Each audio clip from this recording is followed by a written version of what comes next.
How's it going, everyone? Welcome to On the Mic with Josie. If you've already tuned into the podcast before, welcome back. If you're new to the podcast, welcome. I really appreciate the support, and I hope you get as much value out of this as possible. So I'm actually extremely, and yes, I'm using the word extremely excited to introduce my next guest. I've known my next guest since I was in junior high. She majored in business and minored in accounting at Cal State Fullerton, was a bartender for 2 years. She is licensed both as a barber and as a cosmetologist. She owns, manages, and operates the original Clip Joint Barbershop in San Dimas. She's my ex-wife, mother of my kids, and one of the dopest human beings I know. Welcome, Jasmine Chavez. Hey. I need to get one of those buttons that I press. Ah, man. So we've been having a conversation about this for a while. Yeah. And one of the things I've shared on the podcast before is how this has been like a 3-year-long conversation for me, right? That just the action was missing. And you've definitely been part of some of those conversations with me wanting to get this off the ground. So thank you for accepting my invitation to be on the podcast, which I'm not sure if it was really an invitation. I think this was just already created since a long time ago. That if I had a fucking podcast, you were absolutely going to be a guest on the show. So thank you so much for being here. Yeah, no, it's an honor and a pleasure to be here and see all of the work and effort you've been putting into this really come to light and fruition. So it's very exciting. And I'm very proud of you. Thank you, because it's definitely preparation, right? Like, what's your experience been of the preparation now that you're actually here and you're one of the guests? What was that preparation like for you? The experience, oh my gosh. So I have seen you, really create the idea of it, in the last few years. I believe it was something that came out of being on team. Maybe before that, but I have it. At least I remember the first conversation coming out of team that you wanted to create a podcast and have guests on and practice communication and listen to people powerfully, really for their greatness. And watching you create it it's been interesting because I've seen you, get challenged. I've seen you have doubts. I've seen you record your first episode, what was it, 2 years ago with Sergio? With Sergio, yeah. And you were excited about it. And you were also, you had a lot of doubt in it. And I mean, here it is. This is episode 10. 10. 10.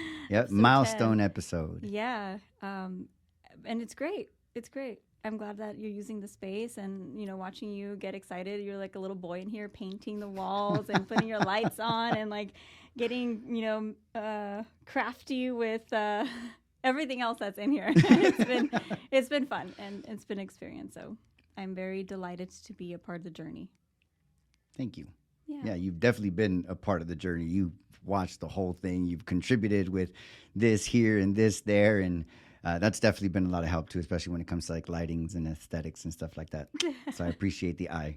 I definitely appreciate the eye. The conversation I want to start with is, I believe, what could be like the elephant in the room conversation. And so I'll just point it out from the beginning, right? 2023 was definitely a year that had a lot of shifts for us more than anything. Really, that's the best way I can say it. Shifts, right? Not good, not bad, right? Like, we could perceive it however we perceive it, and it was just shifts, right? Which is what you and I in the past have called the interruption. Yeah. Not good, not bad, just an interruption. Like an earthquake that sends the ripples, right? I just believe it was like an interruption that just caused shifts, right? And that, I believe that wave is still definitely going. And just like the galaxy, I guess the big boom, I don't know if it really ever ends, Yeah, right? If there's keeps just going. keeps growing, right? And definitely, I believe we both aligned that there was an interruption, right? Absolutely. And so with that interruption, what have been some of like new roles that you've had that weren't there prior to 2023? Maybe some, like, what are some of the new responsibilities that you have now being in, like, on the other side of this interruption? I would say the biggest shifts are really rediscovering leadership, creating it newly. And I say that because I've been stepping into this leadership role with the business for the past 5 years. There was a major interruption about 5-6 years ago also. And that really contributed to me getting out of my shell and really creating myself as a leader. And I think that this shift, this interruption, is having me create it newly in the sense that I'm stepping into being the one. It's no longer I'm second to you. It's no longer I have you to fall back on. If a mistake happens, if something doesn't happen, there's no more guessing. Was it Joe or was it Jasmine that dropped the ball? It was Jasmine that dropped the ball. Because now stepping into this new leadership role, I get to be 100% cause in the matter. The way that the business goes is all on me. If there's a shift in the culture, if there's a shift in anything, really, it's that I'm 100% cause in the matter. And I think that's been probably the biggest change, along with motherhood. And, there's other little things that come along with it, too. But in the conversation of leadership, it's really rediscovering my leadership role and where I stand with it. How am I going to lead? Am I going to lead with love, compassion, or is it going to be like, what is it, totalitarian? Totalitarian? Yeah. And yeah, that's where I've been. And so what side of that have you seen yourself on, right? And I'm sure it's been up and down, right? But what does that look like for you? I know that what I've always wanted to lead from is love. And that's with anything in love, with anything in life. If it's one thing that I remember most about your brother is, that love is the answer. And that just like really permeated into my brain when he opened his restaurant, in LA, and he had it painted on the wall. It said, "Love is the answer." And for me, that always stuck out. And I think that ever since then, I've been looking to listen from love, looking to mother from love, to, be from love, be my existence is love.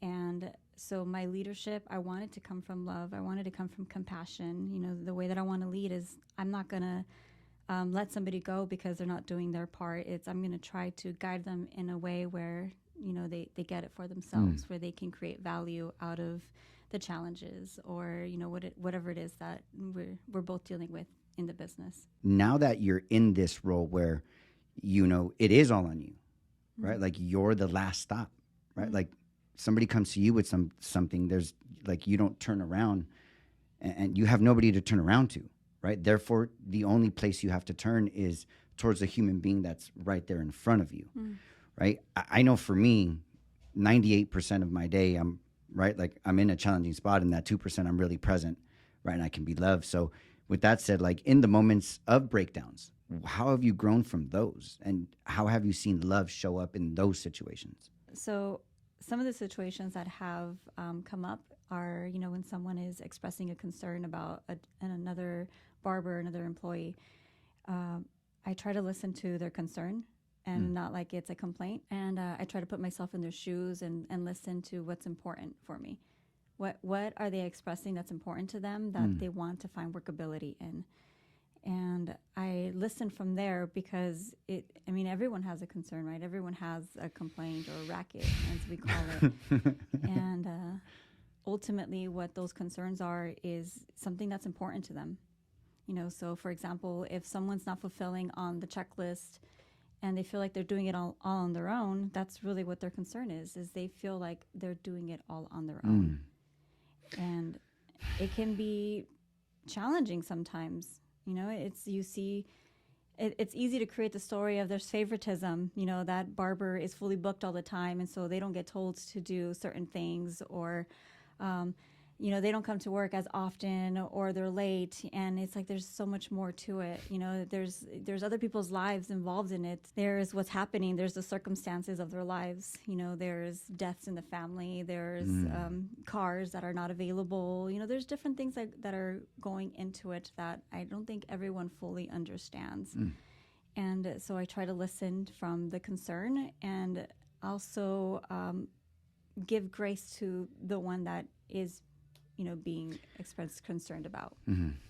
One of the things I believe, right, at least this is the way it is for me, and if this is the way it is for you, then I'd have a follow-up question, right, where there are moments that someone comes with a concern and I don't necessarily handle it in that moment, in that compassionate, committed, right, like where I'm listening for their concern, right? And so if those moments happen to you, right, which I'm sure they do, right? And they don't happen in that moment. And then you leave that situation. What do you did? Like, what does that look like then? Like, how do you repair? How do you right? Like in that moment, yeah, you were triggered along with them. Yeah, no, yeah. So it's funny because Genevieve has this thing where she says I'm a jalapeno because I'm spicy. I definitely react. I'm human and I do react. And my reactions definitely come from what's important to me too. It's important that everyone gets along. It's important that there's fluidity in the business, that everyone's doing their part. It's like I hear what their concern is, and it's like, yeah, I get it. Like I wish I can get them to be here every single day. I wish I can get everyone to do the checklist, and that's just it's. I don't want to micromanage either. I don't want to micromanage, and I think I've gotten faster at catching them and knowing when to step away. And when stepping away, it's great that I have you as my soundboard. You make one hell of a soundboard. And I love that you just allow me to vent. You allow me to get it all out. There is no correction. There's no judgment. There's no justification or trying to change anything. You just allow me to be with it, because I think that ultimately you recognize that my commitment is to come from love, and that my commitment is to be good with everyone. I don't want to leave any breakdown unresolved. My commitment really is to be good and to resolve any conflict or challenges. And so the first thing that I would do is be responsible for my reaction, is come from accountability. And what does that look like? To be responsible, right? Like somebody said something to you, you kind of got triggered, you reacted, you left, you come back. What does that look like? It looks like me apologizing for my reaction. Apologizing for my reaction. Which is an extremely easy thing to do, by the way. Extremely. Yeah. Also acknowledging the impact that it might have had on them and the impact that it has on me as well, being in that reaction. Because there's an impact on that person, but there's also an impact on me. It leaves me feeling disempowered and like, fuck, I fucked up again. I reacted that voice, again. Huh? Yeah.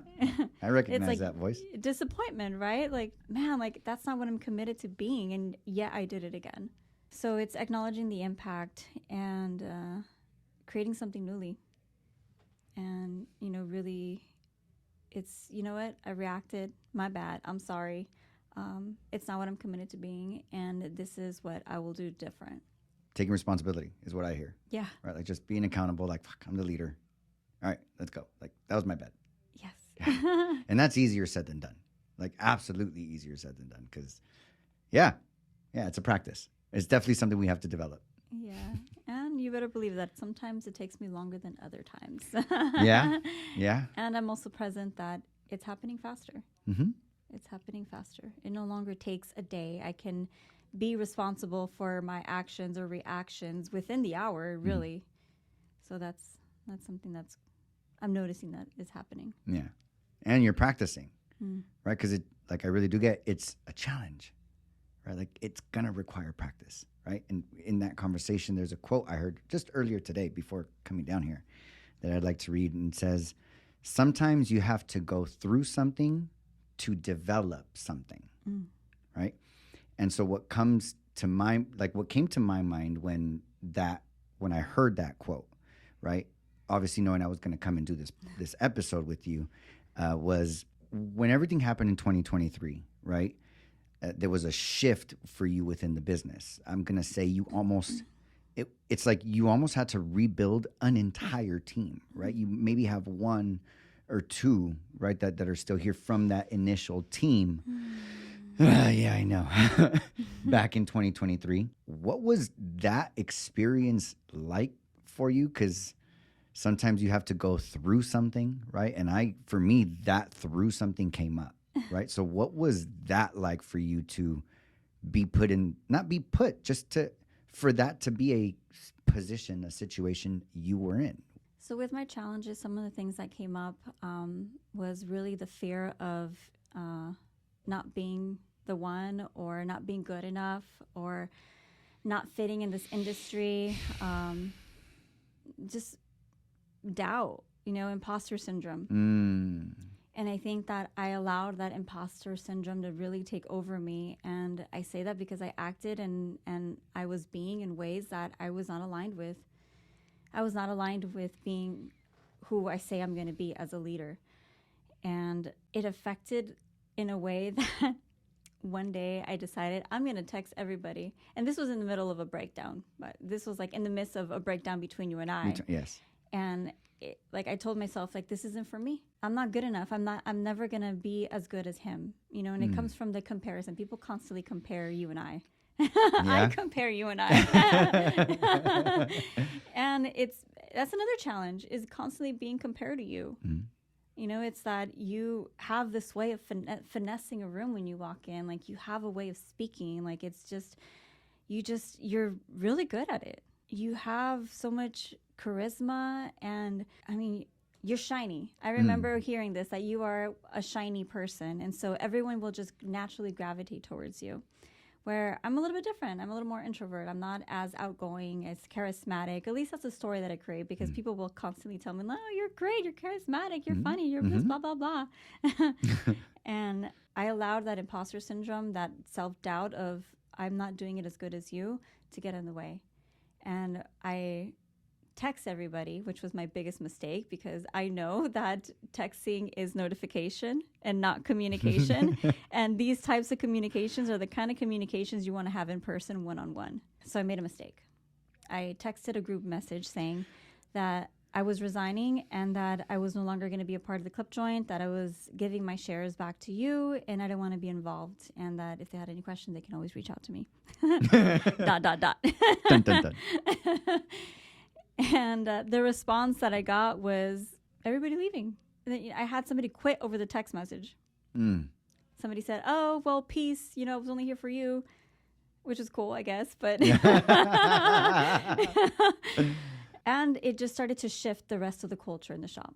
I really got that I created an environment where they didn't feel safe for me to be a leader anymore, because for one, I shared with you that I was resigning, and your response was, "Okay, well, I'm going to dissolve Clip Joint number 2 because I'm only going to, do Covina." And I think when I heard that, I didn't want all of my efforts that have already gone into it to just be for nothing. And I was also considering the people that were here.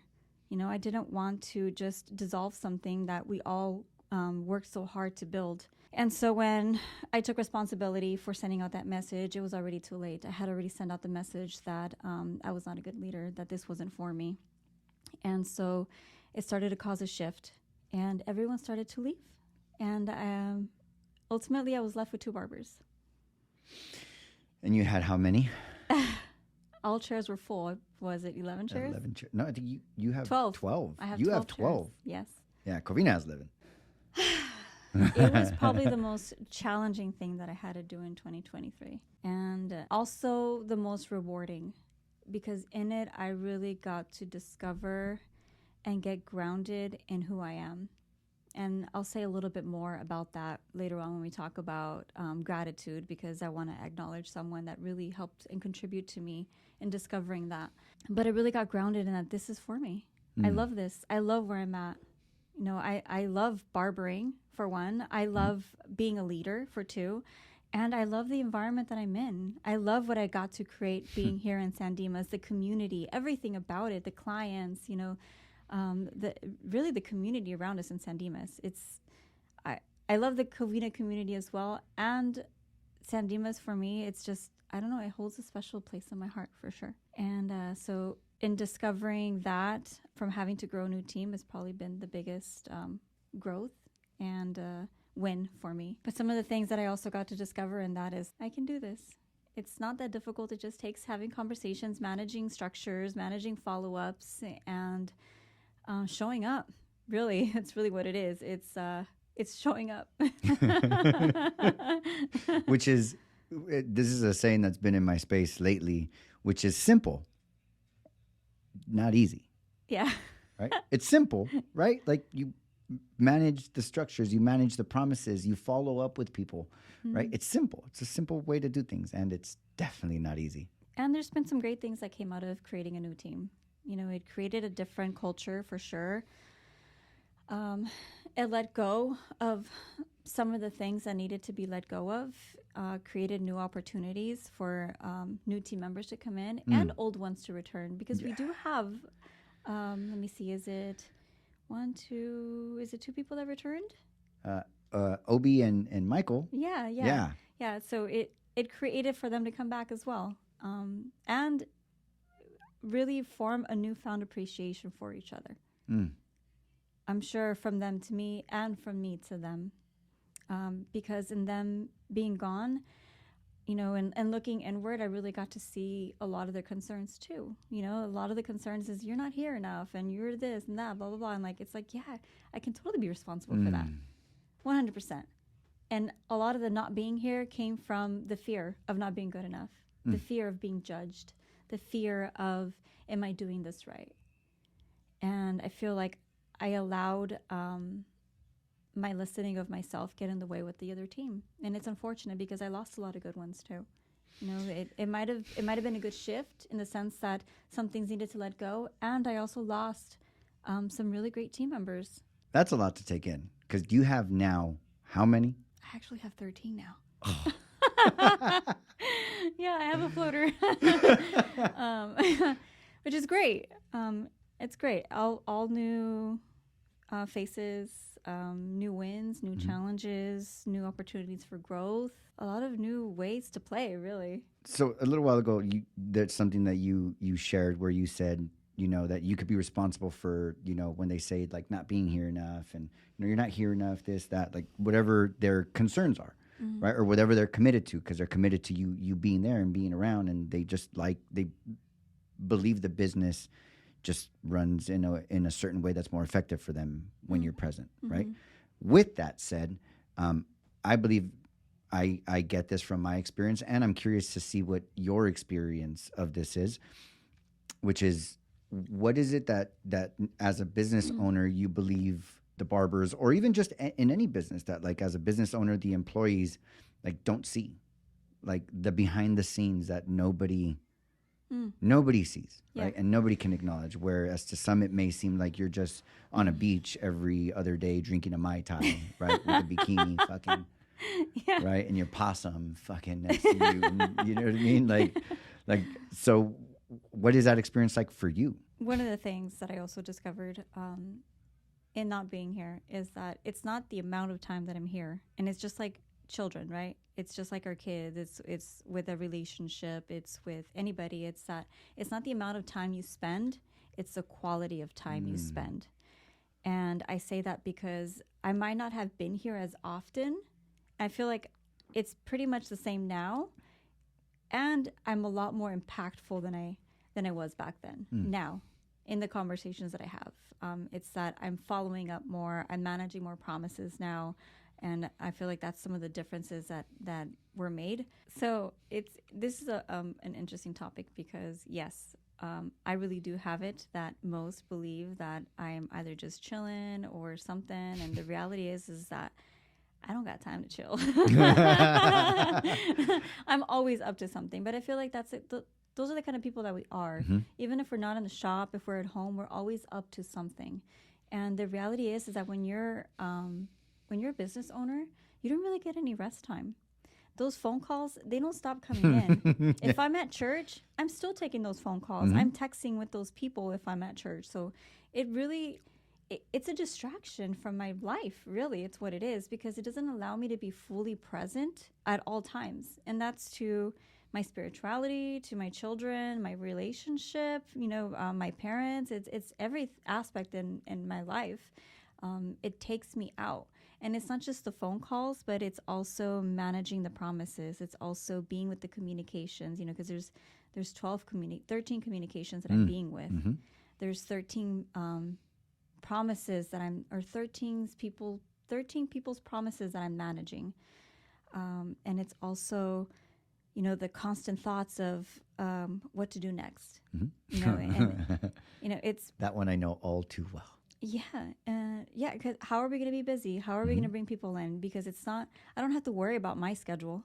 I don't have to worry about just me getting my schedule filled. I have to worry about 13 other people's schedule getting filled. I have to worry about 13 other people's lives being fulfilled in a monetary sense.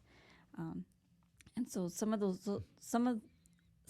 things are the things that I'm thinking about throughout the day and managing and really, taking because action on. And I'm sorry to interrupt you, but I just had to, because that one just hit me. Like, it's more than the thinking, right? Like, the thoughts about the business are always there, right? Like, the thoughts are there. It's more about like the managing of it, right? Because it's not just your mind on the business all day. You're in some way, shape, or form, you're managing something. Yeah. And what does that managing look like? It looks like having conversations, as many conversations as possible. And that's, you go to your local coffee shop in San Dimas. Hey, how's it going? You introduce yourself, you talk about the business that you're at. How many times have I gone to Clutch or in-house, and I introduce myself to some of the clients that are there, the customers that are sitting in the coffee shop. Yeah, hey, I've seen it. Come check us out. I'm at the original Clip Joint down the street. If you ever need a haircut, come give us a call. And so it's managing those conversations. It's, creating the post for social media. It's reposting the post of the other barbers that are posting it. It's also making sure that people are getting paid. It's not just the barbers either. There are so many different people and companies that get paid when you own a business. Yes, exactly. It's not just the barbers. It's also sending the Zelle for Zending. Sending the Zelles for the cleaning crew, for the towel service. Yeah. For the sake of time, I'm not going to have you go through that list. Yeah.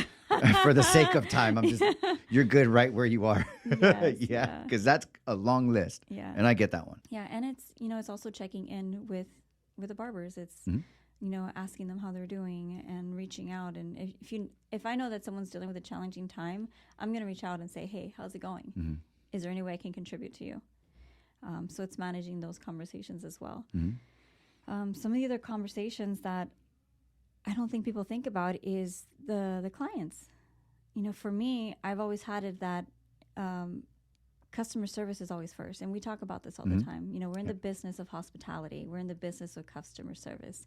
And so some of the things that I like to do is reach out to the clients. Hey, how's your service today? And it's not like I reach out to every single client, but it does happen periodically where I'll call here and there to see how their service was, or I'm also returning somebody's call because, they had an unsatisfactory service, or it's responding to the reviews I get left, or the messages that people sent, or the calls, or there's just so much more to managing a business than the seeing eye, for sure. Another role that I want to get curious with you about is your role as now a single parent, right? And I do this because I believe we have a pretty good partnership, right, of parenting together, right? Like our co-parenting skills. I think we got game when it comes to that, and so that's the quote for the single parent. But nonetheless, now you are in a wave of your life where, in a sense, you are a single parent. What does that role look like, and what responsibilities have came with that?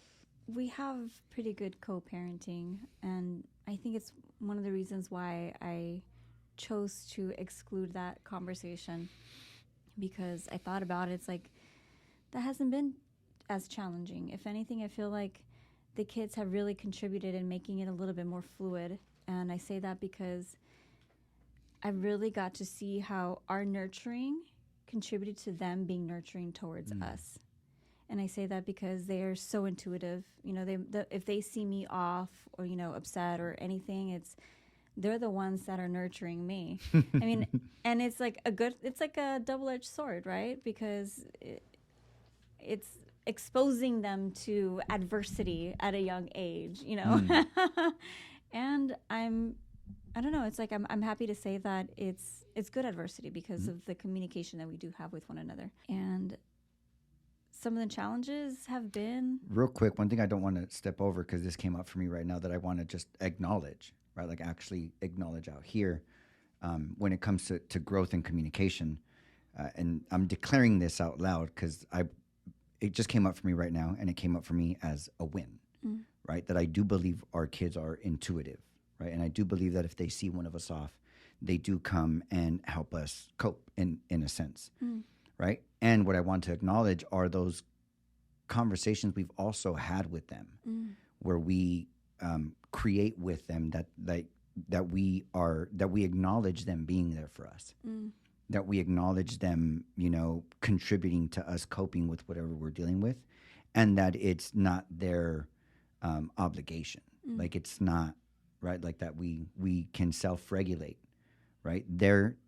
Them being there is a contribution, and we can self-regulate so that we're aware that they don't grow up with that coping way of like, oh, I got to make sure everybody's okay. Everyone's taken care of. Right, everyone's taken care of. Because I think that's a whole nother conversation probably when it comes to parenting, that I think sometimes we do allow our kids to take care of us. And that's great. And when the communication is missing of like, hey, it's not, just so you know, I love it, and it's not your job. Yeah. Right? We, right? Kids, because now I'm still a big kid, right? But we grow up to like think people depend on us. Yeah. Like we need to like help them cope, or we need to fix. Yeah. No, I mean, luckily, I don't feel like our kids feel like they have to take care of us like that. When I say that they're nurturing, it's more in the aspect of they check in. You know, they'll ask questions like, how are you doing? Is everything okay? You know, you can talk to me about it. And that's from the three of them, because even Jolene will reach out to me and check in on me and acknowledge me for a lot of amazing things. And yeah, so it's more of them checking in to see if we're doing good. It's not so much of like them having to take care of us and like take on the role of being mom or dad, like they're doing our laundry and, you know, doing all those things. However, that's another thing that has shifted, is that the kids have become more aware of their surrounding in a way that they do help out a little bit more. So that's been a shift. But in challenging, I would say the biggest thing is not having you there in the morning to help me get them ready. Because everything else we do great together. Yeah. You know, we have our every other week, and you do your part, I do my part, and when you can't do yours, I'm more than able, and it's vice versa. I know that I can count on you for anything and everything, and I have it that you know you can count on me too. Absolutely. Yeah. Absolutely. There's one thing that came into my space right now when you shared about Jolene, right, when you said Jolene.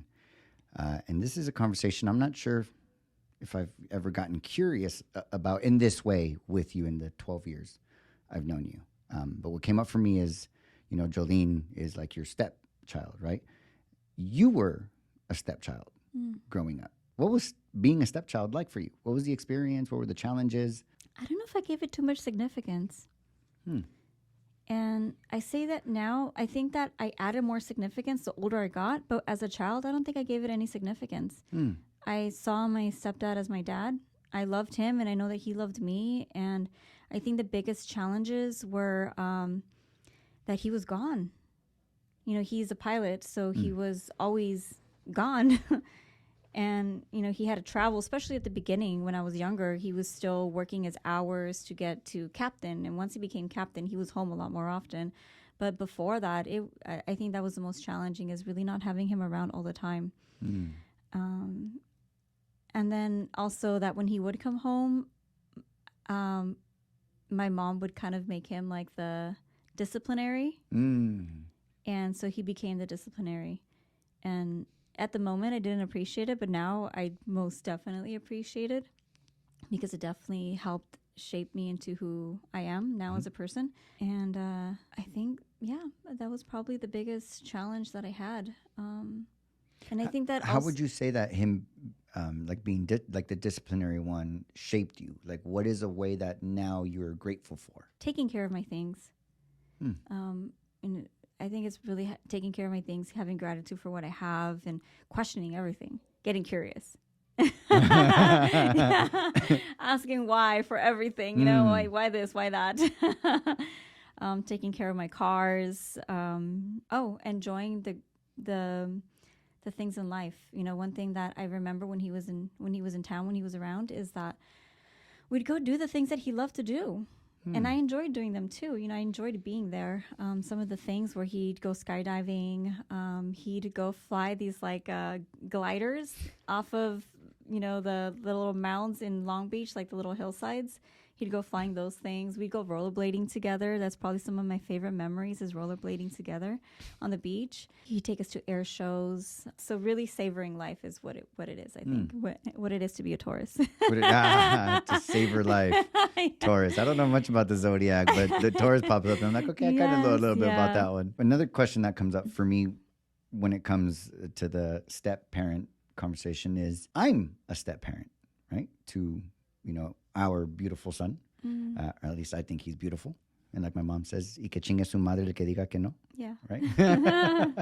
And so what has that experience been like for you? Now, before you answer that question, one thing I do want to acknowledge that for me, I believe has been huge, and necessary in our relationship, is that from day one, I created that you allowed a space for me to be with Jordan as my son, right? Like in the good and the bad, like I could tell him, I can do and say like however good, both good and, disempowering. And I was also practicing to be a dad, right? Like I got him when I was 24, right? 23 or 24. So I was still I'm still a kid now, right? Yeah. I was even more of a kid then.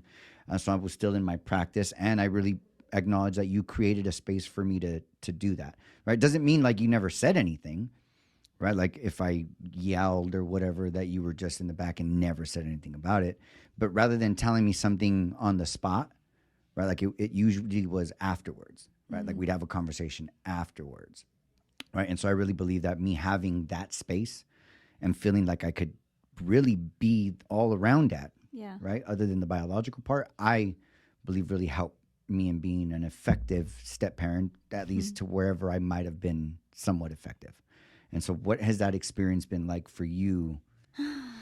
Well, nobody can father like you, Father. I'll tell you that.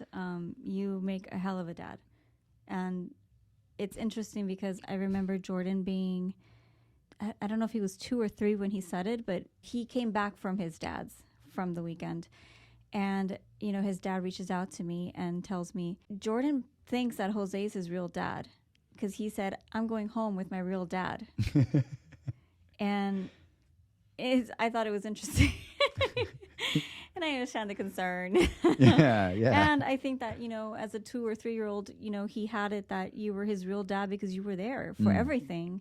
You were there for his school events, at the time it was like preschool. Yeah.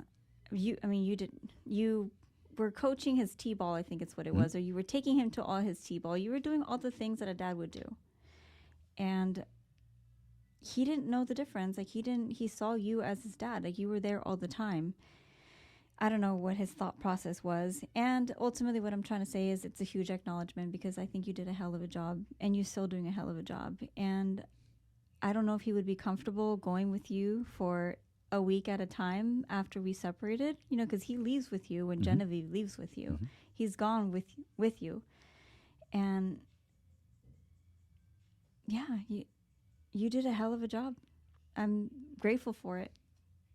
It's a huge accomplishment and acknowledgement for you. And yes, there was some challenging times, because I think we both grew as parents, because there was times that you would, have those conversations with me as well.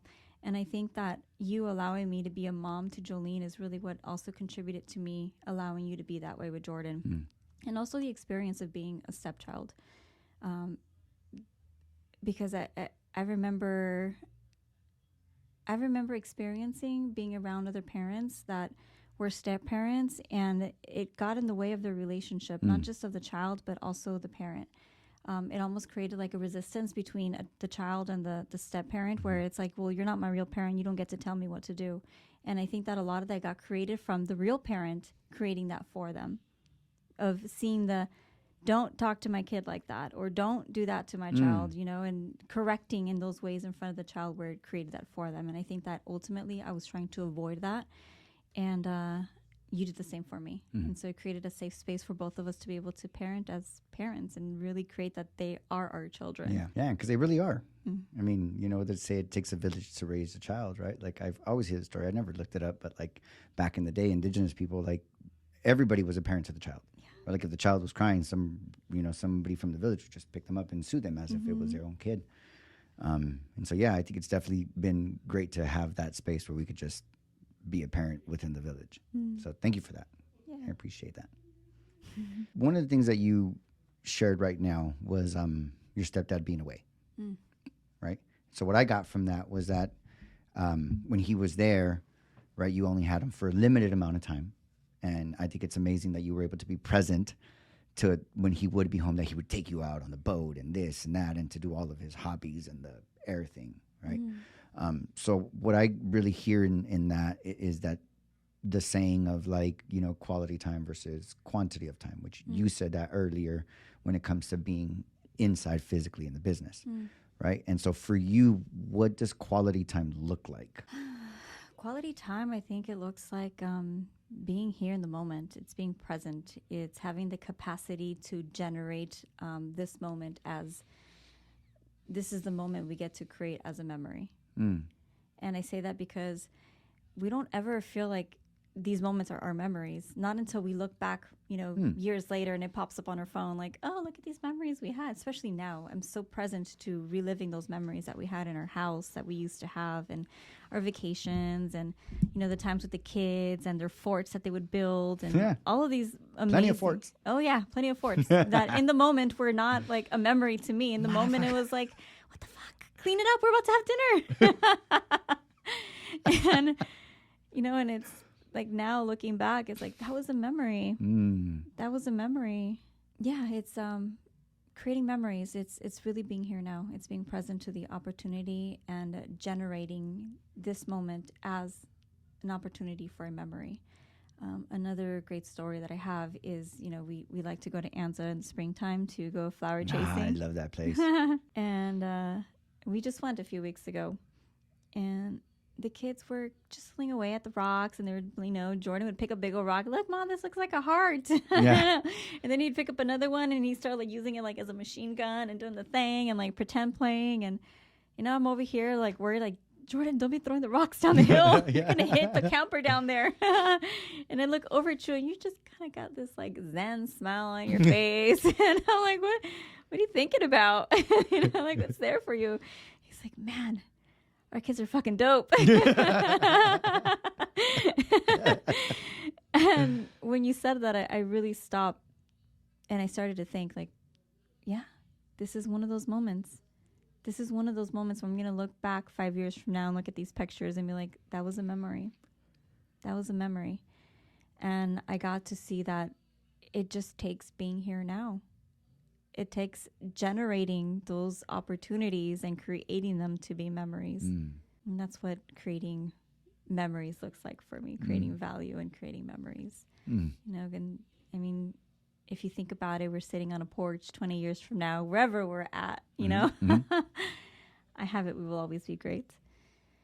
And sitting with our kids, possibly grandkids, talking about our memories. There's something that you asked, is it going to make a difference if we each have our own memory of the different events? And it's not going to make a difference. If anything, it'll make it that much better, because we each remember things differently, right? Our own story of our own story, our own perspective of how the things were.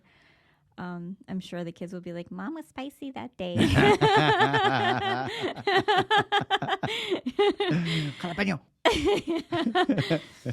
And it'll be interesting to hear everyone's perspective of those events in our lives, and and creating them for our grandkids and sharing the things that we got to do, the experiences we got to be with, and really be present to how beautiful it was to be in their presence, you know, then and now. And I think it's pretty cool that we're having this conversation, because there's one thing that you said right now that, like, I just don't know if we've always created it that way, and I got real present to it, which is like, it's, yeah, if we both have our own story of that same situation, like, it'll just add to the space. You know, like, so many times I believe we, over a memory, not like you and I, although you and I have, absolutely, and just we as like human beings in our communication, where we'll both share a memory, and yeah, it might differ a little bit, and we completely take away from the experience of sharing that memory because one or the other wants to be right that it didn't happen the way it did, or that it happened in the way they remember it, and that's not right. And I now I see that, and it's not that I always practice it, right? But like, I'm aware of it now, where it's like, man, we'll kill off that moment you're talking about, right? That fucking special moment of sharing these two great stories of a memory. We'll kill it, right? Because we'll sit there and communicate with each other as to how it really happened. Yeah, I feel like that hasn't happened in a while. Yeah. It's been, and yeah, it used to happen. It was real, especially for me. What? That's not how I remember it. You? No. And now the conversation has definitely shifted. And it's interesting to catch it because I have been present to it. And now I feel like we both say it where it's like, that's how you remember it. Yeah. Yeah. It's probably still there, right? Like, I don't remember it that way. But then it's like, oh, well, okay, it's okay. Yeah. It doesn't matter. Yes. One thing that comes up for me in this conversation is just relationships, right? And so one thing I want to get curious with you about is, what does a quality relationship look like to you? Quality relationship. I'm going to assert that this is any kind of relationship, whether it's romantic or kids, friendships, friends, coworkers. like just a quality relationship. A quality relationship to me is really having grace and compassion for each other. It's putting in 100% and not expecting someone to, do more than the other. It's we both put in 100% in building this connection and creating this relationship. It's listening to each other compassionately and with understanding. It's being there for each other when we need each other the most. What does that look like for you? Like, how do you, in the moment of being present, right? Like, you're present to a moment of a quality relationship. What does that look like? How do you know? One thing that really sticks out is, there's one of our challenges where it was a moment where you decided that enough was enough and that this relationship was no longer going to be. And I was devastated. I was crying and I just couldn't get out of bed. I couldn't do anything. It was a total breakdown for me. And you were still there for me. And I can see you struggling with it too. It's almost like you want to be like, it's okay, just forget about what I said and we'll find a way to work it out, and you were holding me and trying to soothe me. And I can't imagine that must have been easy for you because I know that we still love each other very much. And you were still there for me. And I think that that's one of the ultimate ways that you were able to be there for me, is just really being there for me, not to say anything or do anything, but just be as I was dealing with this experience, feeling of grief and loss. Another great experience is my friend Fatima. And, it's like we talk sporadically. And when we do, oh, man, does she like you never left. Yes. David, shout out to David. She just gives me so much value. She's such an amazing person. She has the biggest heart, and she's so loving and generous in her listening. It's like I'm the kind of person that I pull away if I feel like we're getting too close, I pull away. I'm scared. You're going to hurt me. Wow. You're going to hurt me. So I'm just going to, take a few steps back. And it's interesting because she calls me out on it, and she'll say it straight out. She's like, Jasmine and I fell in love with each other and we were so great. And our relationship was going to go this far up. And then she realized that we were getting too close and she just pulled back. And I love it because that's the perfect articulation of me. But one thing that she would tell me in my struggles and challenges, and not just with, shares with you, but shares with friendships and other things, is that she would tell me that I want to practice being grounded in who I am, be so grounded in who I am that I don't allow for those things to get in the way. Things, stories created of me, challenges, any of those things really that we deal with in our lives. And it's always stuck out to me because it's something that I keep in mind, and that's with any challenge. It's reminding me to stay grounded in who I am and who am I and who do I identify myself as. I'm a mother. I'm going to say wife because I'm still a wife. I still do wife things. And that's never going to change. Where whatever capacity or relationship is, I feel like I will still always have that kind of love for you. But I'm a mother, I'm a wife, I'm a daughter, I'm a sister. Who I am is love. Who I am is compassion, empathy, understanding, forgiving. And those are the things that I choose to be grounded in. Those are the things that I choose to come from. And so whenever I'm dealing with challenging moments, with these feelings of uncertainty or grief or loss or doubt, it's reminding myself that they're only feelings and they're temporary. And just like the ocean waves, they're going to pass. It's not forever. It's not going to stick around. It's just kind of allowing it to be there, allowing to just be with that feeling and emotion and allowing it to pass. Wow, that's incredible that you say that, because I'd like to share something that I just heard recently, and it came up for me right now, what you said that. You said, it's a wave and it'll pass, right? And what I heard a few days ago in an Alan Watt video, and you and I have been sharing those back and forth. Alan Watt on So YouTube. If you guys haven't heard him, man, start listening to Alan Watt. He's super dope, very deep. And he was sharing that, like when something happens, right? Like in other words, like something hits the water, right? And then you get the ripples that go like across the water, right? That we believe the wave is moving. The wave is going outwards. When in reality, the water is not the same throughout the wave. It's not water moving. It's water going up in one spot and then going down in that same spot. And then the next water going up in that one spot and going down, right? Like it's new water every ripple.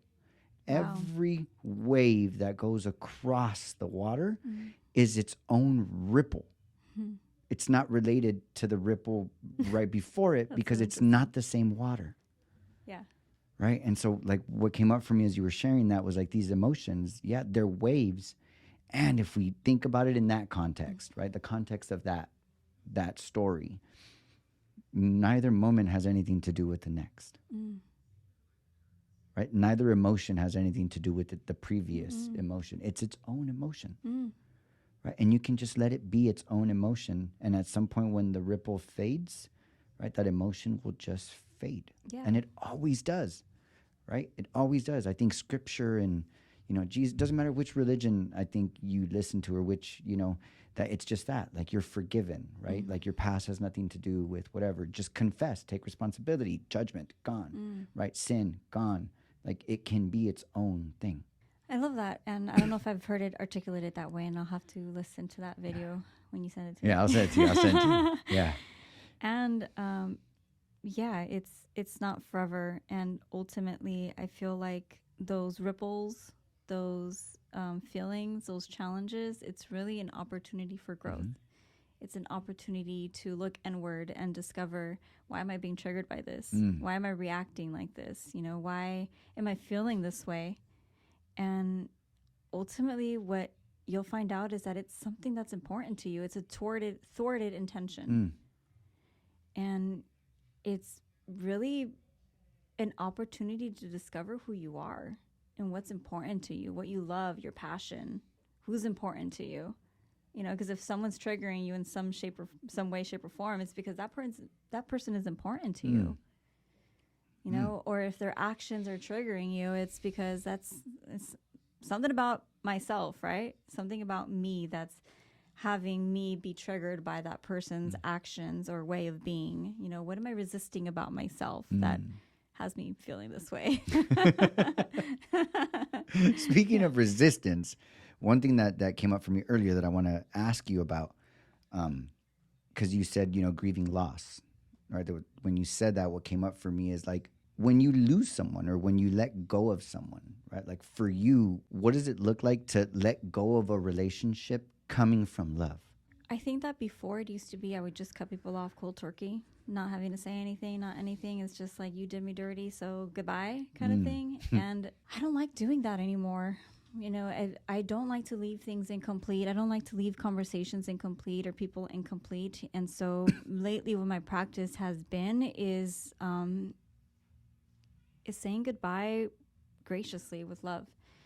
And what that looks like is recognizing that there's a boundary that's been broken, that there's an impact, and that there is no longer a desire to want to water that friendship or that relationship, and that it's okay. It doesn't mean you're my enemy or I'm your enemy. It just means that our relationship is going to look different now. And I still love you, because the reality is when you love someone, when you create a relationship with someone, that love never really goes away. It just shifts into something different. And so for me, letting go of some people in 2023, well, 2024 even, it's been a cleanse. You know, it's been me letting go of the things that no longer serve me, and also the things that are taking up space in my mind that don't feel good, that don't contribute to my well-being or my happiness. You know, it's recognizing that, you know what, this relationship I don't feel good in this relationship. You know, like there's something about this, like, and I keep, there's been so many opportunities for closure and for building on it. You know, I've been looking to create, what can I be responsible for? And it doesn't seem to get anywhere, and I can't keep being responsible for something that I'm not doing. And if it's a me thing, like they don't like me or whatever, then I mean, there isn't anything I can do about it. We can't please everyone. I'm not going to be everybody's cup of tea. Yeah. And that's okay. I will still savor those memories and those moments, because there's been some friendships that I had to let go of that I held on to for a long time. And I have lots of great memories and lots of things to be grateful for, and, you know, lots of things to take in and savor. And that's where I want to leave it at. I want to leave it in the good and not have it to be constantly something that I have to fix and change. And just get tired of having to fix and change that thing. And it's like, it's okay. Wherever we're at is perfect. You're there and I'm here, and I'm going to continue to support you. I'm going to continue to give you my love in any way that I can. If I see you out on the street, hello. And if I don't, okay. That's okay. It's okay to not be everybody's cup of tea. Right now you said that Tim, one of the barbers at the Covina shop, he's fucking dope. Book a cut with Tim. He puts these Post-it notes in the back, like these memes and these things like that. And there was one back there that said, I like my people the way I like my tea. In a bag, underwater. So whoever's cup of tea you're not, I'm sure they like you just the way they like their tea. In a bag, underwater. Yeah. No, but that's awesome. Like what I really get, at least what I got was letting go with love is to just realize that the relationship is no longer effective for both parties. Right? It's not good. It's not bad. Right? Like you're human. Everybody has their own story and it's completely valid. Right? You just don't align anymore. And that's okay. Like we're not for everyone. And one thing you said that was fucking phenomenal was that I haven't heard articulated this way is it's not like the relationship is ending. It's just transforming. Right? Like I believe that even if you can't be close that way, we can always contribute to each other. Yeah. Right? Like if you could call me, right? Like we might not be cultivating this relationship, right? But it would be dope if you could call me the moment something came up for you that I could contribute in, right? And then you just pick up the phone like, hey, Jazz, right? Like not even like, hey, Jazz, so I was thinking about this thing, right? And I would like your opinion on it.